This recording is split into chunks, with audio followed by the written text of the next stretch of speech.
Fala galera, do QG, tranquilo? Domingo agora você vai enfrentar aquela batalhazinha do primeiro exame de qualificação da UERJ. A gente vai aí falar dos assuntos mais clássicos, né? Aqueles que estatisticamente vêm caindo com mais frequência. Apesar da gente saber que a física na UERJ vai entrar aí com 4, 5 questões, no máximo, né? Uma está lá naquele texto base, depois o restante em ciências da natureza. E aí vamos dar uma olhadinha aí nessas questões, nessa semana que o QG está preocupado em preparar você para essa prova de domingo. Preparar para você arrebentar, né? Para você atingir o conceito que você precisa tirar nessa prova de domingo.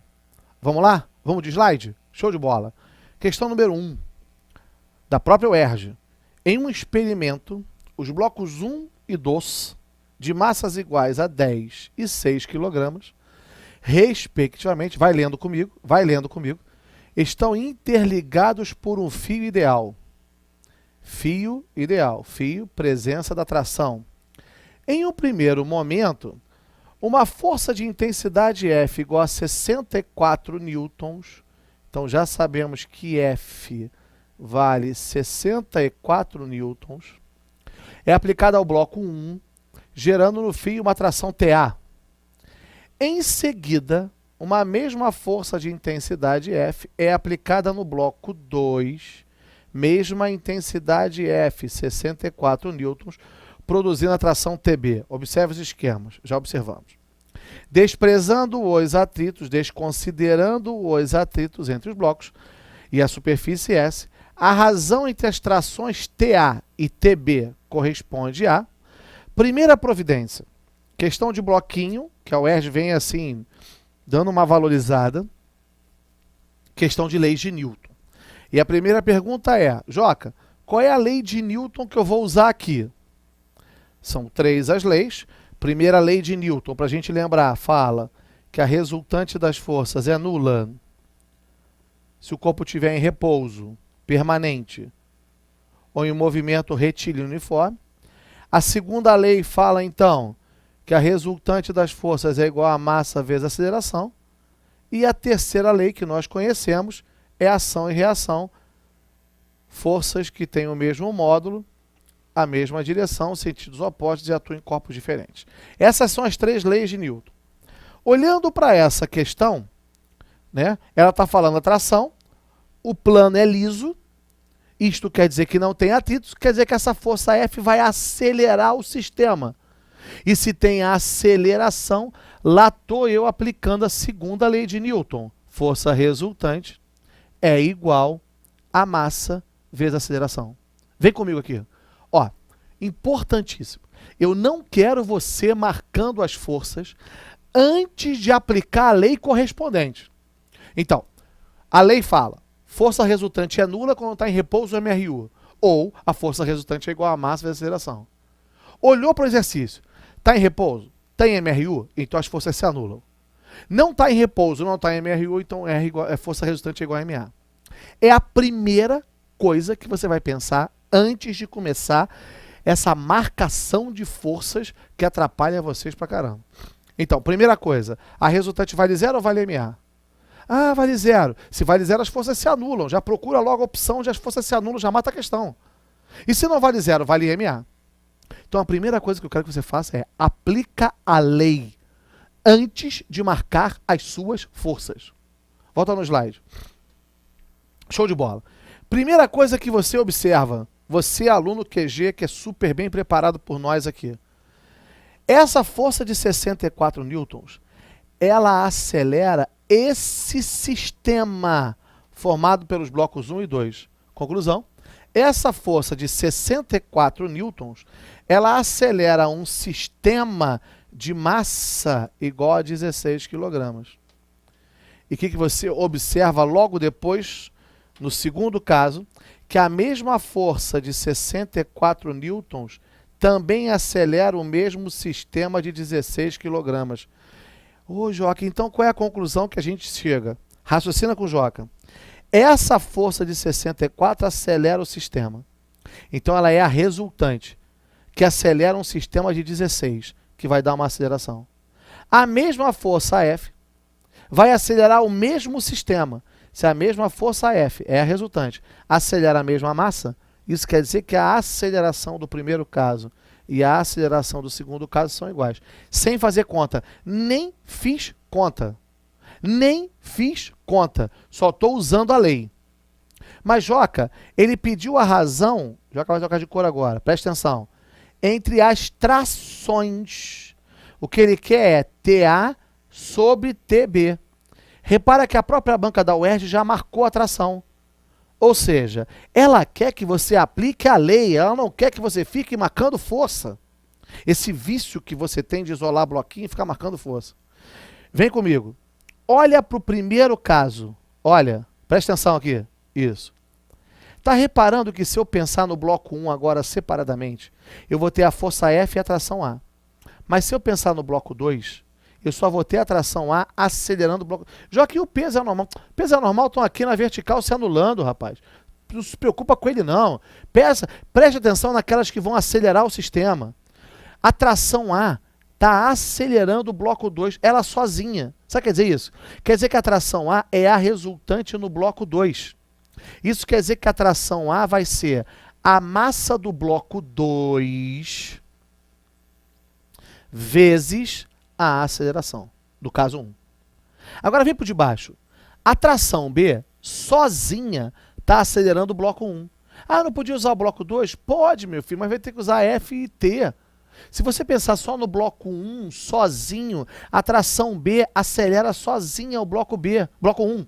Isso quer dizer que a tração B é a resultante no bloco 1. Se ela é a resultante, ela é a massa do bloco 1 vezes a aceleração. 10 vezes A2. Só que a gente acabou de ver que as acelerações são iguais. Isso quer dizer que a razão entre as trações é a razão entre as massas. 6 por 10. Dá para simplificar? Dá. 3/5. Letra C. Questãozinha da UERJ, super tranquila. Vem comigo. Se você aplicar a lei, você vai ver que você vai matar as questões com uma facilidade. Agora, se ficar marcando forças, vai cair nas armadilhas que a UERJ volta e meia está colocando. Então eu quero você aplicando a lei. Primeira, segunda, terceira. Primeira, repouso MRU, resultante é zero, as forças se anulam. Segunda, resultante é igual a MA. E terceira, ação e reação. Essas forças têm o mesmo modo, mesma direção de fios opostos. Mole. Só quero você aplicando a lei domingo. Fechou? Vamos de slide questão 2. Vem comigo. Um objeto de massa 4 kg desloca-se sobre uma superfície horizontal com atrito. Ops. Tem atrito. Show de bola. Em determinado ponto da superfície, sua energia cinética corresponde a 80. 10 metros após, o deslocamento é interrompido. Vamos dar desenhada? É sempre bom de dar desenhada. Então tem um bloco, um objeto de massa 4 kg, que nesse ponto tem uma energia cinética inicial de 80 joules, que vai deslocar 10 metros. Está acompanhando? Isso. E que o deslocamento vai ser interrompido. Logo, a energia cinética final dele é zero, porque ele vai parar. Só que ele fala que esse bloco está sujeito a um atrito constante. Isso quer dizer que ele tem uma força de atrito atuando aqui. Ó. Lembrando que a força de atrito é contrária ao deslizamento do corpo. Peso, normal, que se anulam. Nada tem a ver com o sistema. Não tem mais nada atuando. Logo, primeira coisa que você conclui, a força de atrito é a força resultante. Ah, Joca, então é de novo questão de segunda lei de Newton. Não, porque agora o que ele inseriu no sistema? Uma variação de energia. E o que é variação de energia? É trabalho. Então vamos repetir? Trabalho é variação de energia. Repete. Trabalho. Isso, show de bola. Trabalho é variação de energia. Particularmente, a variação da energia cinética é o trabalho da força resultante. Isso aqui é conhecido como teorema da energia cinética. Então vamos repetir? Trabalho é sempre o quê? Ah, trabalho é sempre variação de energia, Joca. Beleza, trabalho é sempre variação de energia. E particularmente o trabalho da força resultante é variação da energia cinética. Particularmente, o trabalho da força resultante é variação da energia cinética. Nome disso? Teorema da energia cinética. Trabalho da força resultante, variação da energia cinética. Olha como é que a gente está caminhando para uma solução de tranquilidade total. Vamos juntos. A energia cinética variou. Como é que faz variação de energia cinética? Energia cinética final menos energia cinética inicial, igual. E o trabalho? Essa força é paralela ao deslocamento, o trabalho é força vezes deslocamento. Força vezes deslocamento. Esse é o trabalho. Como essa força está contrária ao movimento, ela não está injetando energia, mas sim retirando energia do sistema, esse trabalho é negativo, menos Φ vezes deslocamento. Ah, Joca, você foi logo para energia e trabalho, né? Eu ia fazer por segunda lei, equação de Torricelli. Não, não, cara. Direto. Essa é uma ferramenta muito importante na dinâmica. Trabalho é igual a variação de energia. Você tem que se acostumar muito com essa ferramenta. Trabalho é igual a variação de energia. Então vamos juntos, vai. Continua com o Joca. Vem comigo. Energia cinética final é 0. 0 menos 80 vai dar menos 80. Isso é igual a menos Φ vezes o deslocamento, que é de 10 metros. Menos com menos vai embora. Acabei de achar a Φ. Quanto é que vale a Φ? 8 newtons. Estou indo bem devagarinho com você. Bem tranquilo. Mas qual foi a pergunta que a banca fez para a gente? A banca quer saber o coeficiente de atrito. É só lembrar de como é que calcula a força de atrito dinâmica. É o coeficiente de atrito vezes a normal. Olha que moleza, hein? A Φ vale 8. O coeficiente de atrito eu quero achar. E a normal? A normal anula o peso. Se a normal anula o peso é porque a normal é igual ao peso. E como é que calcula peso? Massa vezes gravidade. Qual é a massa do bloco? 4. A gravidade? 10. 4 vezes 10, 40 newtons. 8 é igual a μ vezes 40. Você que é bom de conta, μ é igual a 8 sobre 40. Vai lá, bom de conta. Quanto é que dá 8 sobre 40? Se fosse 8 por 4, daria 2. 8 por 40 só pode dar 0,2. Caraca, que ferramenta interessante. Ferramenta interessante não, ferramenta importante. Vem comigo. Ferramenta fundamental. Trabalho é igual a variação de energia. Teorema trabalho-energia. Trabalho é variação. Cara, tem que estar com isso na cabeça. Quando é que a força realiza trabalho? Sempre que ela é capaz de variar a energia do sistema. Que ferramenta. Ah, eu podia fazer por segunda lei Torricelli? Podia fazer por segunda lei Torricelli. Não tem problema. Mas a ferramenta trabalho igual a variação de energia, ela não tem limite. Ela vale, é um teorema, ela vale em qualquer caso. Para usar a segunda lei Torricelli, o movimento tem que ser uniformemente variado, a aceleração tem que ser constante, a coisa é um pouquinho mais delicada. Trabalho igual a variação de energia é aquela ferramenta que você pode usar em qualquer caso. Fundamental. Fechou essa? Tranquilidade total? Moleza, hein? Tamo junto. Vamos mais uma. Vamos. Cansa não. Vamos nessa. Questão 3. Também da UERJ. Vai. A lei de conservação do momento linear. Lembrando que momento linear é a mesma coisa que quantidade de movimento. E vê se você lembra. Quantidade de movimento. Como é que calcula quantidade de movimento? Quantidade de movimento é o produto da massa pela velocidade. É uma grandeza vetorial. Show de bola.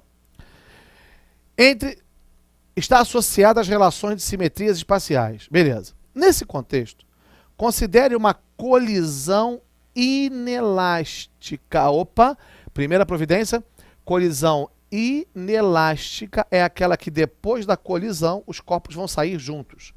Entre uma partícula de massa m, velocidade v, e um corpo inicialmente em repouso de massa igual a 10m. Vamos desenhar? Então tem uma partícula de massa m e velocidade v, e um corpo parado de massa 10m. Vai ter uma colisão entre eles, e a colisão é inelástica. Isso quer dizer que depois da colisão, isso aqui é antes, isso aqui é depois. Isso quer dizer que depois da colisão, os dois vão sair juntos, m e 10m, com uma certa velocidade, que eu vou chamar de v'. Logo após a colisão, a velocidade do sistema composto pela partícula e pelo corpo equivale a... O que você não pode esquecer, e a UERJ gosta muito desse tipo de questão, que acontece em todo tipo de colisão. Em toda a colisão, a quantidade de movimento do sistema antes da colisão é igual à quantidade de movimento do sistema depois da colisão. Quem se conserva não é a quantidade de movimento de uma partícula. Quem se conserva é a quantidade de movimento do sistema. Sistema. E como é que calcula a quantidade de movimento, Joca? Massa vezes velocidade. Show de bola. Vamos juntos? Quem é que tem quantidade de movimento antes? Só essa partícula de massa m. Porque a de massa 10m está o quê? Parada. Se ela está parada, não tem velocidade. Se ela não tem velocidade, ela não tem quantidade de movimento. Concorda que está bem tranquilo? Hein? Mola de massa. Aqui é QG, irmão. Vamos lá, volta, vai. Quem é que tem quantidade antes, então? Só o de massa m. Então, olha lá, vamos juntos. Vai. M vezes V. E a do outro? 0. Aí, se a do outro tivesse velocidade, aí você ia ver se a velocidade estava no sentido oposto, onde você ia subtrair os vetores, ou no mesmo sentido, onde você ia somar os vetores. Aí vira operação vetorial e você conhece muito bem isso. E depois da colisão, o que acontece? Os dois saem juntos. Logo, a massa desse sistema, juntos, é formado por 11m vezes V'. Olha que questãozinha tranquila que você vai garantir se cair domingo. Corta M. Conclusão, quem vai ser V'? V sobre 11. V sobre 11, letra C, na tranquilidade, na maciota, aluno do QG, gabaritando prova de física da UERJ. Molezinha? Então, repara, quando é que a quantidade de movimento se conserva? Sempre que você tiver uma colisão, uma explosão, um disparo, um repouso, um MRU, são situações em que a quantidade de movimento do sistema antes é igual à quantidade depois. Normalmente, essas questões da UERJ, a UERJ tem cobrado isso com uma certa regularidade, e ela tem cobrado com colisões inelásticas, que é exatamente aquela em que depois do choque, depois da colisão, os corpos saem juntos, é só somar as massas. Beleza? Tranquilo? Então, pegando os assuntos assim, bem clássicos, bem batidos, né? Então, falamos de leis de Newton, já falei as 3 logo. Falamos de trabalho, vimos como é que calcula trabalho, vimos como é que calcula energia cinética, vimos qual é a variação de energia cinética. Então, assim, são clássicas de prova. E agora a questão de quantidade de movimento super batida, super clássica na prova. Tudo bem até aí? Estamos indo bem? 3 questõezinhas para a gente revisar a matéria e para a gente ganhar confiança para arrebentar domingo. Vamos de slide. E olha que matéria fundamental da prova. Olha, essa aqui então, meu amigo, você não pode ir para domingo sem saber essa matéria. Que matéria é essa, Joca? Momento de força ou torque. Vou até escrever, hein? Tão importante. Momento de força ou torque, que é a capacidade que uma força tem de provocar rotação nos corpos. Vou abrir a porta. Abriu a porta, aplicou uma força. A força fez a porta rodar em torno de um eixo. Essa grandeza que mostra a capacidade que a força tem de provocar a rotação se chama momento ou torque. E essa questão, essa matéria, tem sido também bastante cobrada na UERJ, né? Lembrando que se momento é a capacidade de provocar rotação, se o corpo está em equilíbrio, é porque o momento num sentido e o momento no outro são iguais. Razão pela qual o corpo não está rodando nem para um lado nem para o outro. Se eu tenho um corpo apoiado, o momento de um lado é maior do que o outro, ele vai rodar para cá. Ou se do outro lado é maior, vai rodar para cá. Mas se os momentos ficam iguais, horário igual anti-horário, esse corpo vai ficar em equilíbrio. Beleza? Vamos lá de slide. Um sistema é constituído por 6 moedas idênticas fixadas em uma régua de massa desprezível. Então, a régua não é o raciocínio do nosso cálculo, que está apoiada na superfície horizontal de uma mesa, conforme ilustrado abaixo. Observe que na régua estão marcados pontos equidistantes, numerados de 0 a 6. Ao se deslocar a régua da direita, o sistema permanecerá em equilíbrio na horizontal até que determinado ponto da régua atinja a extremidade da mesa. De acordo com a ilustração, esse ponto está representado pelo seguinte número. Vamos entender. Olha para a mesa. Ele vai arrastando a régua para a direita. Conforme ele vai arrastando a régua para a direita, essa régua vai tendendo a girar em torno desse apoio da mesa. Então, vai chegar num certo momento que eu vou ter a mesa aqui, vou ter a régua aqui, horrível esse desenho, Joca, eu sei. Fica calmo que eu chego lá. Vem comigo. Vamos, raciocina comigo. A régua. Aqui tem uma moeda.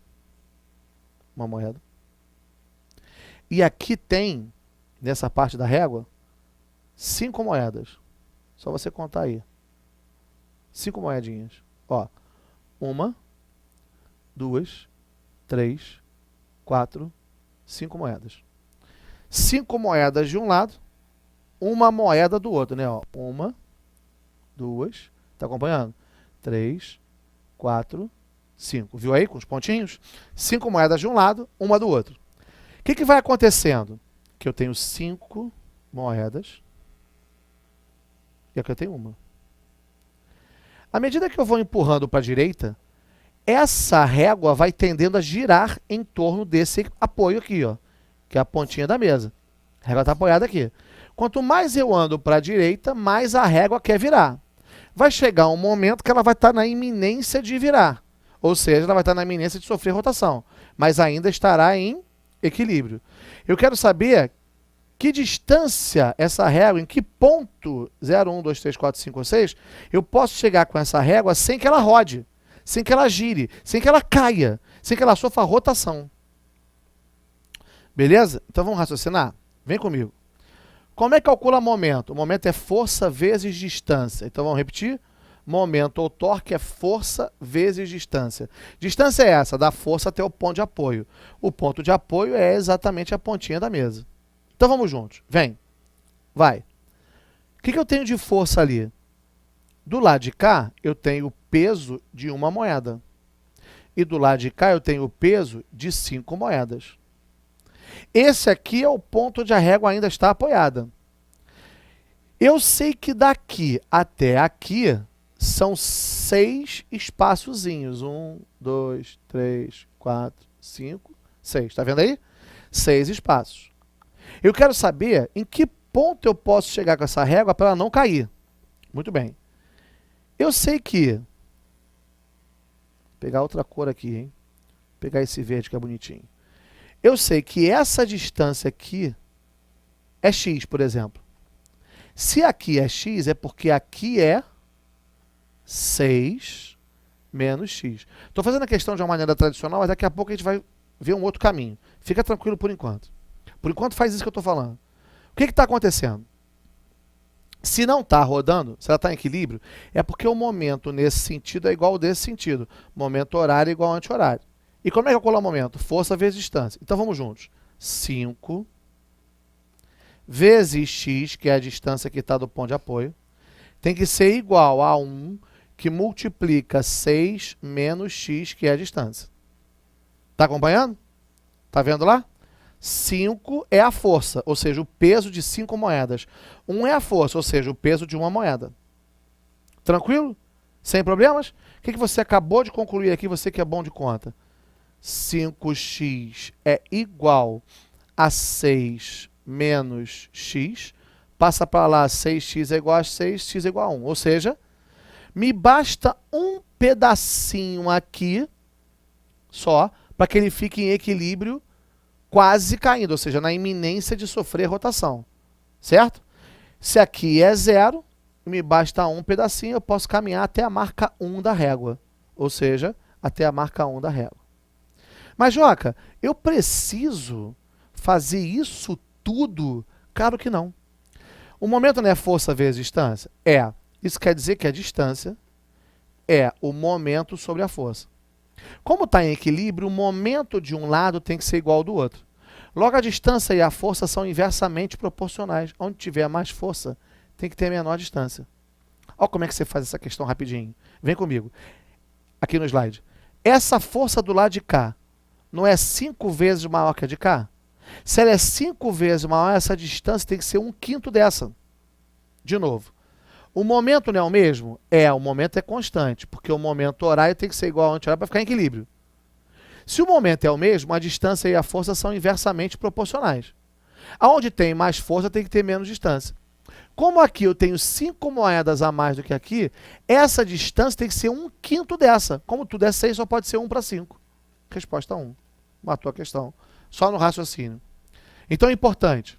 Se o copo estiver em equilíbrio, você já sabe que além das forças se anularem, o momento horário e o anti-horário tem que ser iguais. E se o momento de um lado é igual ao do outro, a força e a distância ficam inversamente proporcionais para você manter o equilíbrio. Você mata a questão com uma certa facilidade. Tudo bem até aí? Tranquilo? E aí, vamos mais uma? Tamo junto, hein? Ih, rapaz, calorimetria agora, hein? A UERJ gosta, a UERJ adora calorimetria. Adora calorimetria. Gosta muito, coloca sempre nas suas provas. Essa é uma questãozinha tranquila de calorimetria, troca de calor. Para explicar o princípio das trocas de calor, um professor realiza uma experiência misturando um recipiente térmico de 300 gramas de água a 80 com 200 gramas de água a 10. Detalhe que ele misturou água com água. Desprezadas as perdas de calor, para o recipiente e para o meio externo, a temperatura de equilíbrio térmico da mistura em graus Celsius é igual a... Bom, aquela é a questão tradicional, é aquela tradicional onde você coloca quantidade de calor cedida mais quantidade de calor recebida igual a zero, que é exatamente o princípio das trocas de calor. Disso. Quem é que vai ceder calor? Cede calor quem tem maior temperatura e recebe quem tem menor. Então aqui vai entrar MC delta-θ da água que está a 80 mais MC delta-θ da água que está a 10. Isto é igual a zero.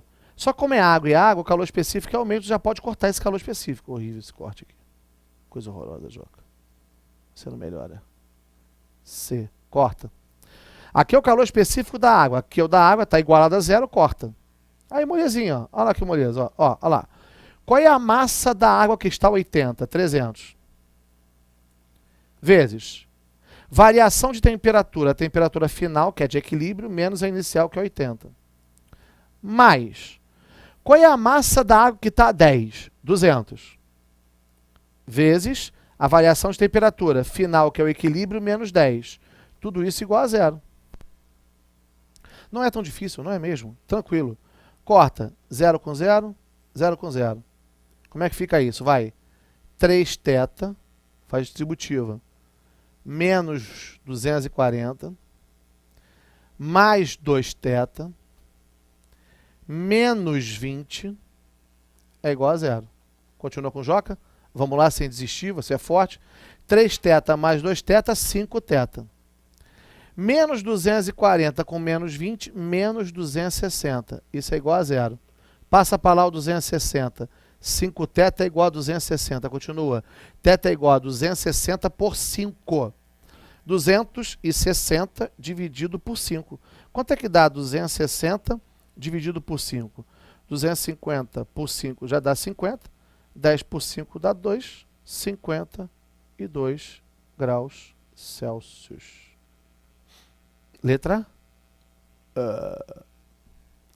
Agora, aqui também é um caso particular. Que caso particular é esse, Joca? Deixa a Joca falar. Misturando substâncias iguais. Mistura de substâncias iguais. E quando você mistura substâncias iguais, você pode achar a temperatura de equilíbrio pela média ponderada.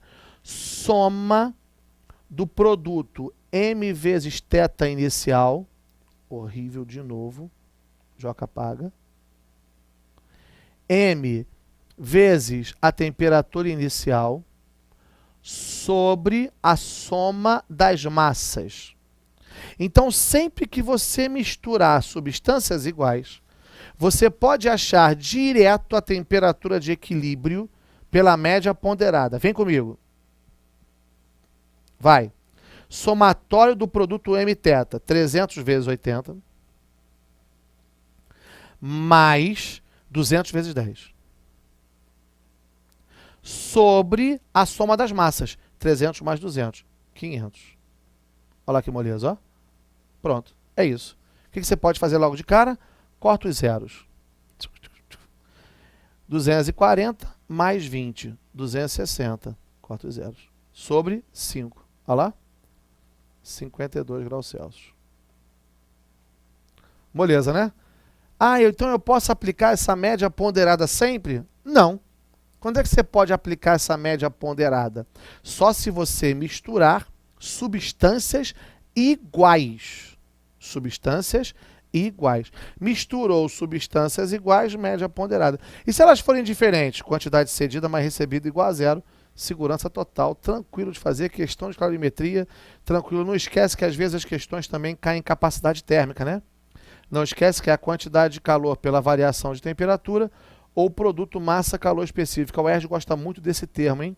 Muito de usar essas questões de capacidade térmica.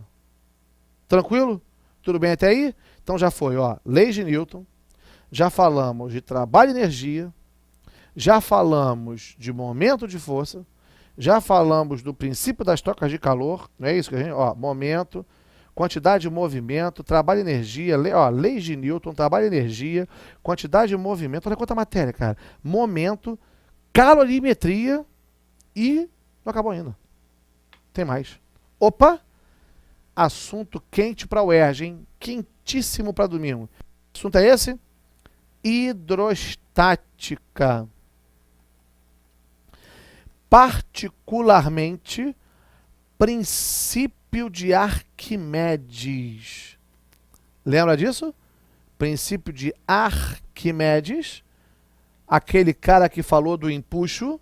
Lembra que o corpo imerso parcial ou totalmente em um fluido fica sujeito a uma força vertical para cima, denominada empuxo. E essa força empuxo é o peso do fluido que foi deslocado. Por isso que ele é a densidade do fluido, volume do fluido deslocado, que às vezes coincide com volume imerso, vezes a gravidade, que peso é mg, ó, mg. Esse é o empuxo. Essa é a fórmula do empuxo. Questão de hidrostática, princípio de Arquimedes, uma questão muito clássica. A UERJ tem cobrado isso com uma certa frequência, hein? Vamos ver essa questão. Uma barca para transportar automóveis entre as margens de um rio, quando vazia, tem volume igual a 100 metros cúbicos e massa 4 vezes 10 ao cubo quilogramas. Considere que todos os automóveis transportados tenham a mesma massa de 1,510 ao cubo quilogramas e que a densidade da água seja de 1000 quilogramas por metro cúbico ou quilograma vezes metro menos 3, dá no mesmo. O número máximo, atenção, olha o detalhe, o número máximo de automóveis que podem ser simultaneamente transportados pela barca corresponde a o número máximo de automóveis astronautas que podem ser simultaneamente transportados pela barca corresponde a... Onde é que está o detalhe do número máximo, hein? O que ele vai influenciar? Essa barca, ela tem um volume de 100 metros cúbicos. Ela quem? A barca. Se eu quero o número máximo, eu vou colocando automóveis na barca. Entra mais um. Entra os automóveis. Vão entrando, vão entrando, vão entrando. Qual vai ser o máximo? O máximo vai ser exatamente quando essa barca tiver com a sua superfície no limite da água. Ou seja, vai acontecer quando essa barca estiver com os seus 100 metros cúbicos submerso. E aqui em cima vai estar cheio de carrinho. Carro, outro carro, mais um carro, outro carro, mais carro, outro carro, um monte de carro. E conforme esses carros vão entrando, a barca vai afundando, vai afundando, vai afundando. Qual é o limite? Quando o nível da água estiver praticamente na superfície da barca, quase que entrando na barca. Esse é o limite, esse é o número máximo. Mas essa barca está flutuando. Se ela está flutuando, eu posso falar, se ela flutua, que ela está em equilíbrio. E se ela está em equilíbrio, o empuxo é igual ao peso. Quais são as forças que atuam nesse sistema? Nesse sistema atuam, o peso total do sistema, formado pela barca e pelos carrinhos, e atua o empuxo. Ah, Joca, você não vai marcar normal no carro? Não, não, eu estou falando do sistema carro. Barca-carro é como se fosse um único corpo, ele é um sistema que está sob a ação do peso e do empuxo. Beleza? E essas forças são exatamente iguais. Então vamos juntos comigo? Vamos lá, vem comigo. Como é que calcula o empuxo? O empuxo é a força feita pela água. Então vai usar a densidade da água, o volume imerso, que é o volume total da barca, vezes a gravidade. Isso é igual a quem? Isso é igual ao peso. Peso de quem? Peso dos carrinhos todos, dos automóveis todos, automóveis todos, mais o peso da barca.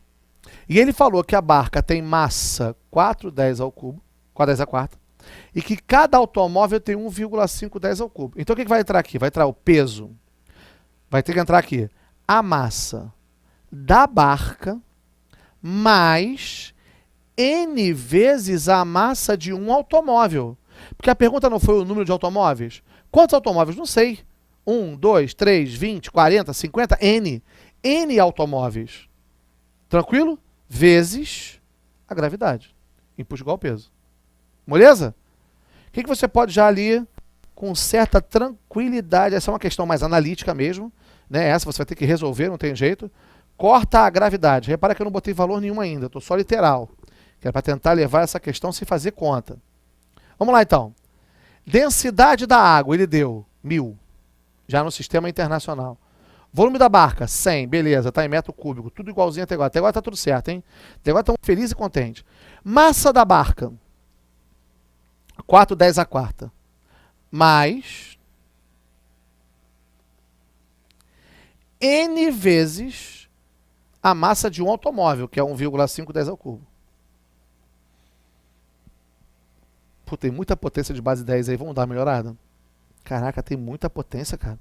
Vamos cortar? 1, 2, 3. 10 a 3. 10 a 3, aqui fica 10 a 1. Beleza? Ó, pô, já deu uma melhoradinha, hein? Fala aí, fala tu aí. Nada, que isso, tô aqui pra ajudar, não precisa me agradecer não, vai. Aqui ficou 100. Igual. Aqui ficou 40. Caraca, Joaca. Mais 1,5N. Caraca, show de bola. Vai pra lá, vai. Aqui é 100, né? Vai pra... Opa. Caraca, que coisa de letra horrível. Tá achando que eu tenho letra do Vidal? Impossível. 100. Ó. Vai pra lá. 60. 60 é igual a 1,5N. Mas a gente quer achar o valor de N. Quem é N? 60 por 1,5. Quanto é que dá 60 por 1,5? Vai dar? Você que é bom de conta. Bota 1,5 igual a 3 meios. Sobe o 2, fica 120 por 3. Quanto é que dá 120 por 3? 40 carros. Beijo, bola. Vem comigo. Essa é uma questão mais analítica. Braço, tem que fazer a conta. Usou o conceito de Arquimedes, mas tem que fazer a conta. É braço. Vai encontrar também 5 questões. Ah, 5 questões só de fazer continha. Não, tem questão que faz isso. O que você faz com essa questão na prova? Pula e volta. Pula essa questão, porque é uma questão mais braço. Só anota, tu já sabe fazer, e puxa igual peso, já sabe. Pula, porque ela vai te dar um certinho trabalho. Pá, tem que fazer, cortar. Você vai acabar substituindo valores ali antes que não deveria ter substituído, vai te dar um pouquinho mais de trabalho. Então, show de bola. Deixa essa questão, marca um asterisco grandão do lado dela e continua fazendo a prova. Depois, no final, claro que vai sobrar a prova, você vai voltar e vai só fazendo aquelas questões que te geram mais trabalho, que são questões mais analíticas, né? Não pode ficar perdendo tempo. A questão da UERJ é você matar essas 60 questões aí no tempo de que você precisa. Tranquilo? Tudo bem até aí? Sem problemas? Então, ó, leis de Newton, momento, energia, trabalho, impulso, calorimetria. Caraca, revisão total da UERJ para você aqui no QG. Tranquilo? Tudo bem até aí? Vamos mais uma? Hein? Tira o foco não, vai. Manda ver. Ih! O que apareceu para você aí? Eita! Apareceu eletricidade. Nossa, como a banca da UERJ gosta de eletricidade. Eita! Adora a questãozinha de circuitozinho, lâmpadazinha, cálculo de corrente. Como a UERJ gosta de eletricidade. Eletrodinâmica, eletrostática, agora está no programa, né? Agora também um pouquinho de eletromagnetismo, né? Que vem até dando uma aparecida aí na prova. Bom, vamos nessa questãozinha de eletricidade. Uma rede elétrica fornece tensão eficaz de 100 volts. Então, 100 é a tensão da rede. 100 é da rede. Há uma sala com 3 lâmpadas L1, L2 e L3. Considere as informações da tabela a seguir. A lâmpada 1 é incandescente. Ela é uma lâmpada de tensão nominal 200 volts e potência 120 watts.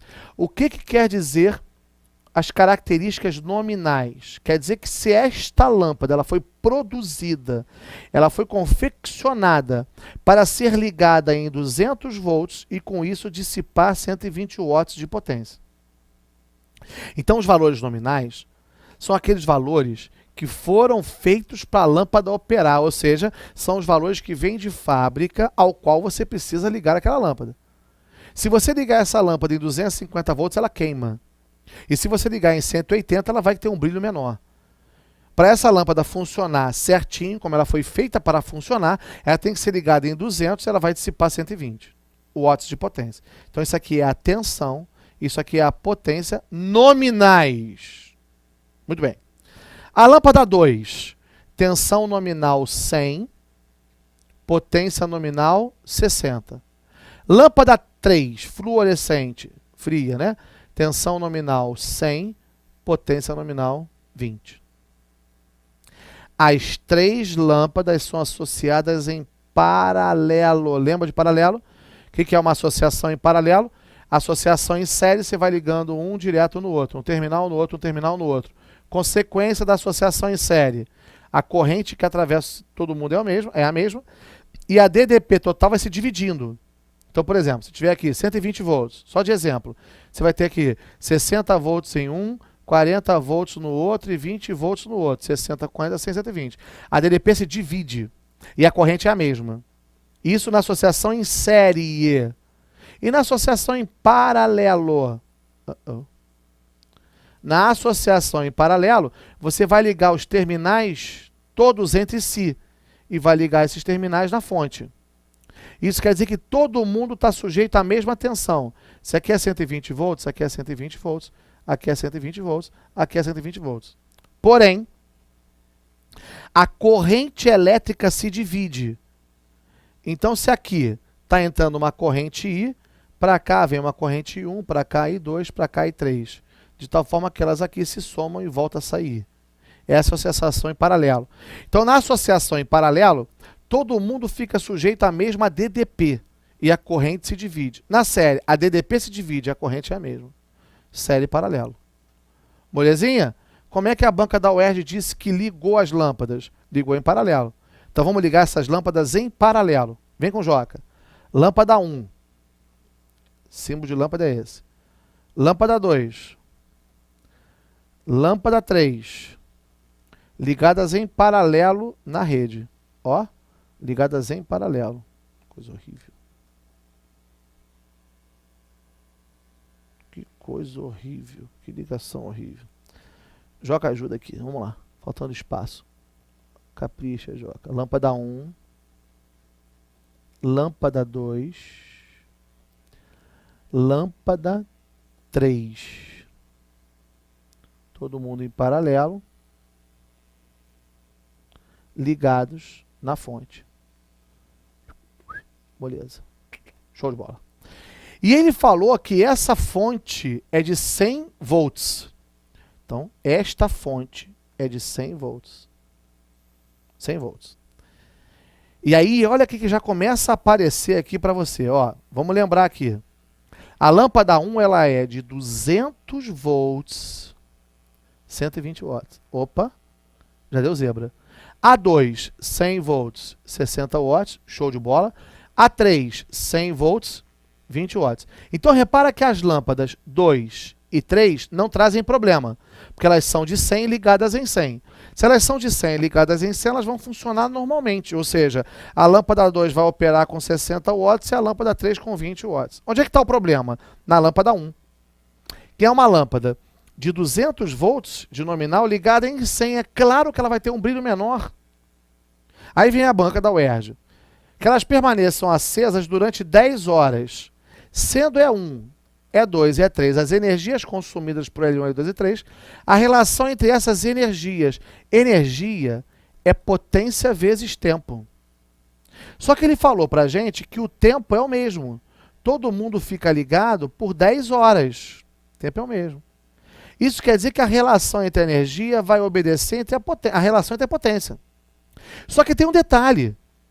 Essa energia está sendo consumida, ou seja, é a energia da ligação da lâmpada, que vai depender da potência da lâmpada ligada. Vou voltar a insistir, com a lâmpada 2 e 3, é mole ver que a energia consumida pela lâmpada 2 é maior que a 3. Por quê? Porque a lâmpada 2 é de 100 volts, a 3 é de 100 volts, e elas foram ligadas em 100 volts. Ora, se eu liguei a 2 em 100, se eu liguei a 3 em 100, a 2 vai ter a potência de 60, a 2 de 60 e a 3 de 20. 20 watts, eu botei volts aqui. 20 watts. Beleza? Então o que vai acontecer? É mole enxergar que como a 2 e a 3 estão ligadas na sua tensão nominal, a 2 vai ter potência maior que a 3, então a energia é maior. Onde é que está o problema? Na 1. Porque ver que a 2 é maior que a 3, pode ser A, pode ser B, pode ser C, e pode 2 maior que a 3, pode ser D, tem nada. Ou seja, o detalhe da questão da UERJ estava exatamente na análise da lâmpada 1. E aí o que você não pode esquecer? Vem comigo. A lâmpada 1 ela é incandescente. E a lâmpada incandescente ela tem uma característica intrínseca dela, uma característica de fábrica, que é a resistência, que não muda. Quando você vai na loja e compra a lâmpada incandescente, você não compra mais, porque não fabrica mais, mas tudo bem, continua caindo questão de lâmpada incandescente, você vai pegar a lâmpada e vem aquela molinha dentro da lâmpada, aquela molinha é a resistência, aquilo não muda, aquilo é constante. E qual é a sacação disso? Vamos no slide com o Joca. Potência é U ao quadrado sobre R. Só que esse R é a resistência da lâmpada, que se mantém constante. E aí pronto, aí que vem o segredo dessa questão da UERJ, que a gente vai matar com uma certa tranquilidade. A potência é proporcional ao quadrado da tensão, porque a resistência permanece constante. O que você reparou? Essa lâmpada de 200, ela foi ligada numa tensão que é a metade. Se a tensão é a metade dividido por 2, a potência dela vai ser 1/4, ou seja, 30 watts. De novo, como a resistência é constante, a potência é proporcional ao quadrado da tensão. A tensão foi ligada na metade, logo ela vai trabalhar com a potência que é 1/4, porque é proporcional ao quadrado. Se a tensão, dividiu por 2, a potência divide por 4, é ao quadrado. Ora, 1/4 de 120 dá 30. Isso quer dizer que essa lâmpada, ao ser ligada em 100, ela vai operar com uma potência de 30. Se ela vai operar com uma potência de 30, o que você está observando? Que ela está operando com uma potência maior que L3. Conclusão final, para a gente matar a questão. Dessas 3, qual é aquela que consome mais? A 2. Até aí fechou. Acho que ninguém tem dúvida disso. Porque ela está dissipando 60. Depois tem a lâmpada 1 dissipando 30 e a 3 dissipando 20. Isso quer dizer que 2 é maior que a 1, porque a 1 dissipa 30. E 1 é maior que a 3. É 2 maior que 1 e é 1 maior que 3, que está em que letrinha? C. Reparou que eu não precisei achar REC, não precisei achar corrente, eu fui direto para a proporcionalidade entre potência e tensão. Joca, vem comigo. Então eu posso fazer isso sempre? Pode. Se for lâmpada incandescente, se for torneira, por exemplo, se for um chuveiro e a resistência não muda, cuidado que o chuveiro você pode mudar a resistência, né? Na lâmpada você não tem acesso. Então, se a resistência é constante, você já sabe que a potência e a tensão são proporcionais ao quadrado. Se a tensão divide por 2, a potência divide por 4. Se a nominal dela era 120, 30. Sem fazer muita coisa. Moleza? Tranquilo? E aí? Ajudou? Passamos por leis de Newton, quantidade de movimento, trabalho, energia, empuxo, calorimetria, momento de força, torque, eletricidade. Aqui no QG, a gente fala de todos os assuntos que caem na prova. Beleza? Não quero muita coisa não, quero só que você gabarite. Né? É pedir muito? 4, 5 questões? Moleza. Vai gabaritar domingo. Uma boa prova para vocês. Beleza? Beijo do Joca.